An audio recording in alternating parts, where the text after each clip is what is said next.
in an actual and realistic fashion in front of a camera. To me, that was part and part of the role that was being played. But you see, you were an actress. You know, today people are not paid for acting, they're paid per fuck scene.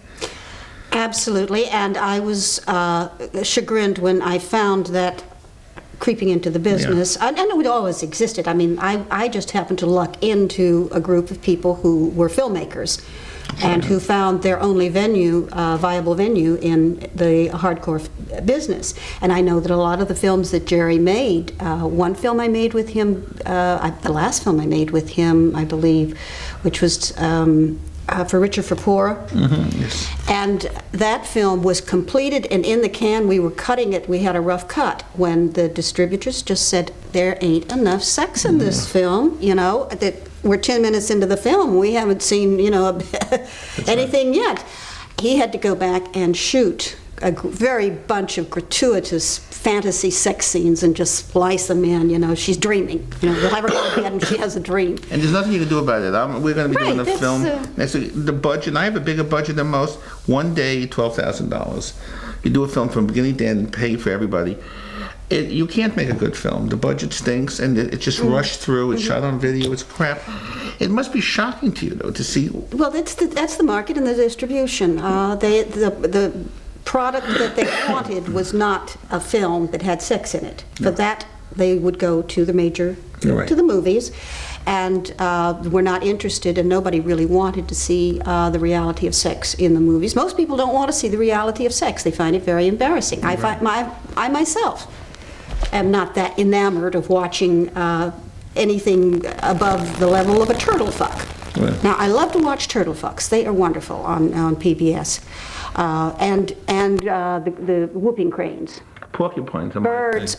Porcupines are the greatest. Be so careful. 10,000 quills. Very carefully. Very carefully. Why did you get out of the business? Did you have expectations it would result in something that it did not? Was there a disappointment, or was it the booze? To tell you the truth. Tell us what happened. I sobered up and I looked around and I realized what an exploitive sewer it was. Yeah. Then imagine how it is today. I can't even imagine.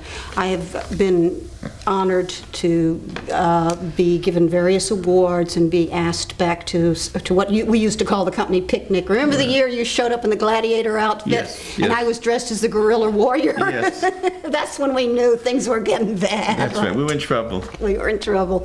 Your wonderful statement on the podium, I'll never forget. You said, half of you are under indictment and the rest of you have herpes. Or should be under indictment. Or should be. Can we bring... Yeah. Okay, you left the business because you were disappointed, disgruntled. Maybe the idealism had gone out. When you were making the fuck films, you hoped to make a statement, didn't you? Am I putting a word? I hope I'm not putting words in your mouth. Didn't you try to make a statement of being sex positive and great acting, or in terms of the Jerry Damiano movies? I tried to do a good job of whatever I was ever You're a hired great actress. to do. I appreciate that. I'm not sure that that's true, it is true. But I'm glad you think so. I know. You were the finest actress in the porn business. And Devil Miss Jones was great. Great performance. But as far as making statements about it, I had my own point of view about sex, which I had probably just outlined to you. Yes. I realized at a later point that promiscuity is not such a great idea, particularly these days. And I don't think that my promiscuity was probably as vast as what is generally accepted as a norm today. But you fucked around, but you were selective in your off-screen sexuality. Is that true? Would you say? Oh, very. Yes, I was I was serially monogamous. Right. And during the time when I was working in the films, I was not involved with anyone on a personal level. Right. And after I stopped doing the films, then I did get involved with someone on a personal level, who you were lucky enough to meet today. Good. And I discovered that I don't know what happened. There was that moment, and I said, I know that this is it, that I will never have eyes for another guy in my life. Mm-hmm. I don't know what happened. I think it may be akin to the actual chemical reaction that happens to an ovum when a sperm penetrates and something changes and other sperm can't get in. It wasn't anything I said, okay, now I'm going to do this, which I had done a few times in my life and it hadn't worked. It was like I just knew this was it. There was no question. It's called love. And as I get older... It's a type of love, yes. I think you got it there. we get more bourgeois. The greatest joy in my life is that I have a son who's really someone special to me.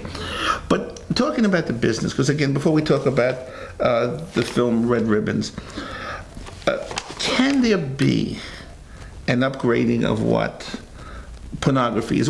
A, what is a porno film? And B, what service can it be to America in terms of showing people having sex, or by definition you can't in a country that's so puritanical? In other words, what should or what could pornography be? I kind of feel like drawing that line between films that are non-pornographic and films that are pornographic is a pretty difficult thing to do. To me, it's not that skinny a line. There's not an actual point of definition. I know the Supreme Court and all the courts are trying to find what is that point of definition when it is pornographic, as meaning bad, or non-pornographic meaning okay. I think that there is such a wide range of films, everywhere from instructional films that are presented from an academic point of view, so that's okay, as we've always noticed. You know, it's perfectly all right to say anything if you use enough syllables.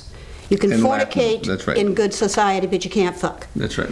Cunnilingus, but no eating pussy. Exactly, right. And fellatio. Fellatio, but don't suck dick. But Get the dick out of your mouth. No, right.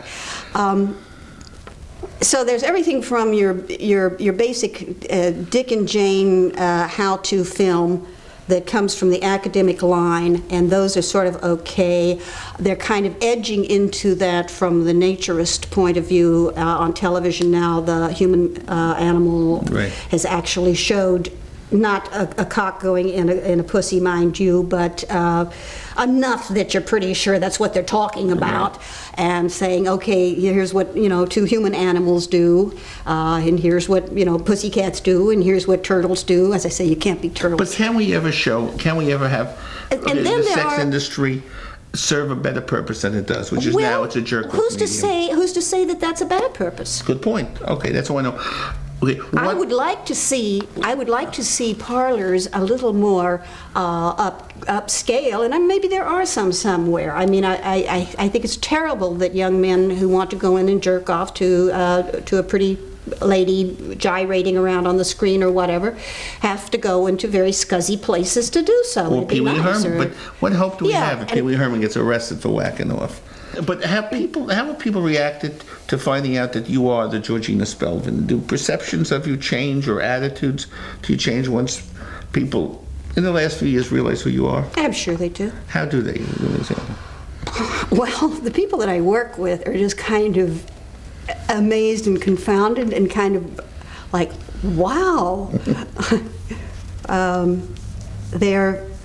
They have known me too long before they knew this to be able to say, gee, we can't have anything to do with you anymore.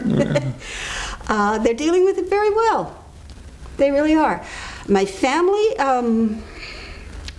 mother just kind of said one time when she was helping me get I was doing, the live act with the snake and the whole thing, and my snake had gotten snake mites. I had taken one snake in to be fed and I picked up another one, and when this one had turned out to have little mites, I had to go down to the drugstore and get some bark.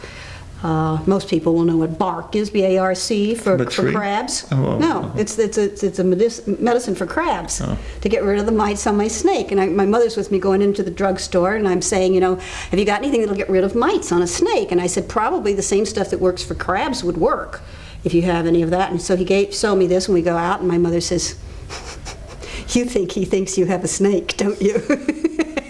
You really had fallen far. And so my mother was saying the worst thing about being with me on tour, this whole business, was that there was no one she could tell. It is funny, yeah. None of her friends and this